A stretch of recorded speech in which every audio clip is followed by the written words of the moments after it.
ಮೂರನೇ ಪ್ರಶ್ನೆ, ವಿಶ್ವಸಂಸ್ಥೆಯ ಮುಖ್ಯ ಕಚೇರಿ ಇರುವ ನಗರ ಯಾವುದು ಅಂತ ಕೇಳಿದ್ದಾರೆ. ಇದು ಏಪ್ರಿಲ್ 2017, ಜೂನ್ 2018 ಮತ್ತು ಸೆಪ್ಟೆಂಬರ್ 2021ರಲ್ಲಿ ಕೇಳಿರುವಂತಹ ಪ್ರಶ್ನೆ. ವಿಶ್ವಸಂಸ್ಥೆಯ ಮುಖ್ಯ ಕಚೇರಿ ಇರುವ ನಗರ ಯಾವುದು ಅಂತ ಕೇಳಿದ್ದಾರೆ. ಆಪ್ಷನ್ಸ್ ನೋಡಿ. ಆಪ್ಷನ್ ಎ ದ ಹೇಗ್, option B Geneva, option C Washington, option D New York. ವಿಶ್ವಸಂಸ್ಥೆಯ ಮುಖ್ಯ ಕಚೇರಿ ಅಮೆರಿಕಾದ ನ್ಯೂಯಾರ್ಕ್ ನಲ್ಲಿ ಇದೆ ಮಕ್ಕಳೇ. ಓಕೆನಾ? ಸೊ ಆಪ್ಷನ್ ಡಿ ನ್ಯೂಯಾರ್ಕ್ ಸರಿಯಾದ ಉತ್ತರ.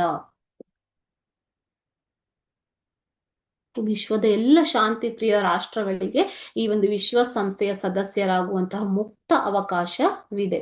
ಭಾರತವು ಕೂಡ ವಿಶ್ವಸಂಸ್ಥೆಯ ಸಂಸ್ಥಾಪಕ ಸದಸ್ಯ ರಾಷ್ಟ್ರವಾಗಿದೆ. ಇದರ ಮುಖ್ಯ ಕಚೇರಿ ಇರುವಂತದ್ದು ಅಮೆರಿಕಾದ ನ್ಯೂಯಾರ್ಕ್ ನಗರದಲ್ಲಿ.